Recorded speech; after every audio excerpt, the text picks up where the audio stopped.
हर माता पिता चाहते हैं मेरा बेटा ऐसा हो।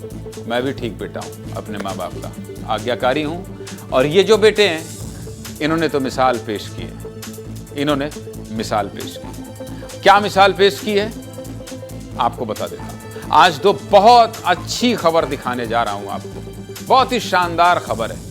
हमेशा घर में लड़ाई झगड़े, माँ बाप के रिश्ते, बाप बेटे के रिश्ते देखते हैं ना कि कैसे बिगड़ते जा रहे हैं, कैसे बिगड़ते जा रहे हैं। लेकिन याद रखिएगा, आपके दुखी होने से, आपके परेशान होने से इस ब्रह्मांड में अगर किसी को सबसे ज्यादा कष्ट होता है तो वो आपके माता पिता हैं। अच्छा, मेरी तो एक व्यक्तिगत बात आपको बताऊं। जब मैं बहुत दुखी होता हूं, परेशान होता हूं, तो 450 किलोमीटर अपने माता पिता के पास चला जाता हूं। उनके पास रह लेता हूं 2 दिन, तो मुझे लगता है कि दुनिया की सारी मुसीबत खत्म हो गई। अभी कुछ दिन पहले ही मैं अपने मम्मी पापा के पास गया था 2 दिन छुट्टी लेकर। फिर मैंने प्रबंधन से निवेदन किया, 1 दिन छुट्टी और दे दीजिए। बहुत सुकून है, बहुत सुकून है। कोई शिकायत ही नहीं होती है आपके माँ बाप को आपसे। सिर्फ और सिर्फ लाड करते हैं, प्यार करते हैं, दुलार करते हैं। जब तक आप उनके पास रहो, जी भर के आपको देखना चाहते हैं और आपकी खुशी का हर वो काम करना चाहते हैं जिससे आप सुकून से घर में रह सकें। इसलिए आज आपको 2 बहुत अच्छी खबर दिखाने जा रहा हूं। ये तो मेरे दिल की बात थी, खबर ही ऐसी थी, मुझे लगा कि आपसे ये बात करना चाहिए। दोनों ही खबरें देखकर आपका दिल खुश हो जाएगा। इसलिए कह रहा हूं, ये खबर देखने के बाद आप भी यही कहेंगे कि मेरा भी बेटा ऐसा ही। ये खबरें मध्य प्रदेश से।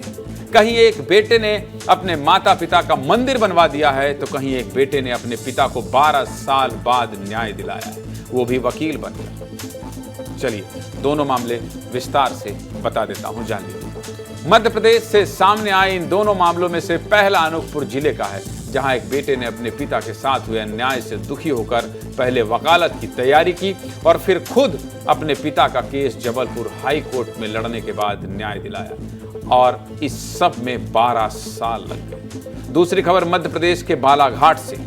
बालाघाट में एक बेटे ने गांव में अपने माता पिता का मंदिर बनवाया है और अब इस मंदिर में पूरा गांव पूजा करता है। दोनों ही मामले आपको विस्तार से बता देता हूं। अनूपपुर के अभिषेक पांडे के पिता मिथिलेश पांडे पुलिस विभाग में तैनात हैं। 12 साल पहले उनके पिता को भ्रष्टाचार के एक मामले में बर्खास्त कर दिया गया था। उनके ऊपर आय से अधिक संपत्ति का आरोप था।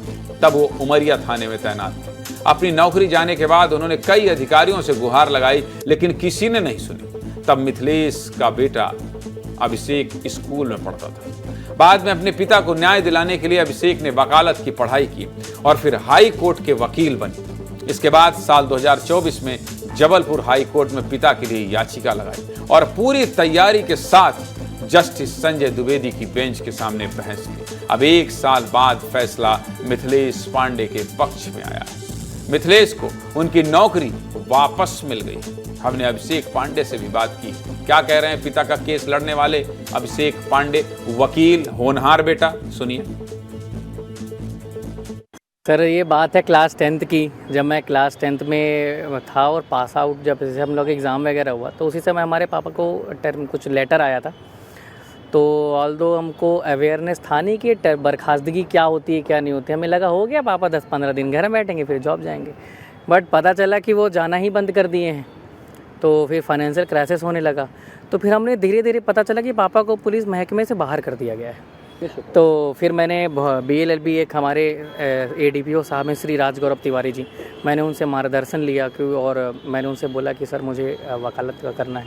तो मैंने उनसे शिक्षा ली और पापा के केस सर क्या था कि पापा को 2013 में टर्मिनेट कर दिया गया। तो उनके खिलाफ आय से ज़्यादा संपत्ति का चार्जेस लगा था, बट वो एक गुमनाम शिकायत में किया गया था। वो एक पुलिस विभाग का ही सर्कुलर था कि आप गुमनाम शिकायत में आप जांच नहीं कर सकते। और जबकि ये जांच जो उन लोगों ने शिकायत करी थी सब एनोनिमस था और कोई इसमें सत्यता थी नहीं।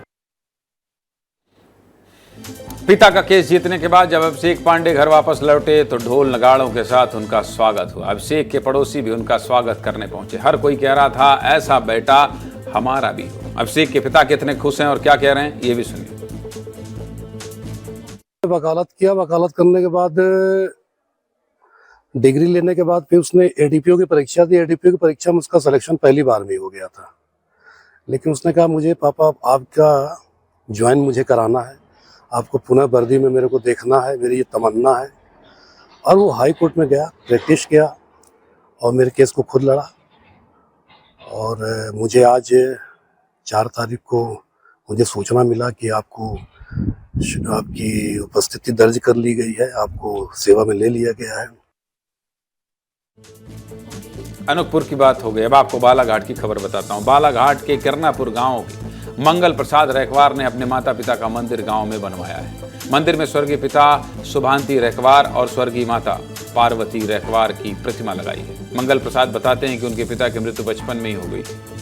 इसके बाद गांव में मजदूरी करके उनकी मां ने उन्हें पढ़ाया और बड़े होकर मंगल प्रसाद ने रियल एस्टेट का काम शुरू किया। अपने कमाए पैसे से घर बनवा ही रहे थे कि इसी दौरान मां की भी मौत हो गई। लेकिन मां के संघर्षों ने मंगल प्रसाद को इतना प्रभावित किया कि उन्होंने माता पिता का मंदिर बनवा दिया और अब पूरा गांव यहां पूजा करने आता है। क्या कह रहे हैं मंगल प्रसाद, सुनिए। जीवन में संघर्ष बहुत था। माता जो थी वो मुरई बेचने के लिए बम्बन गांव में रहती थी। मकान का जब काम कर रहा था तो दिन भर रह के लेबरों के साथ वो मकान का काम करवा रही थी। मेरी दिली इच्छा थी कि उसी के हाथ से मैं फीता कटवा के उसे अब अच्छे से रखूं। और अचानक अटैक आ गया, वो चल बसे। तो उनकी समाधि एक यहाँ बनाए थे। मैं 5 साल से यहीं आता था। मुझे ये यहाँ जब भी आता था तो कमी महसूस होती थी। अंदर से ये लगता था कि इतना संघर्ष करने के बाद उनने हमारे लिए सब कुछ कर दिया और यहाँ आज ये है। वो भावना अंदर से जागृत हुई। इन दोनों खबरों को देखने के बाद हर कोई यही कह रहा है, मेरा बेटा भी ऐसा ही।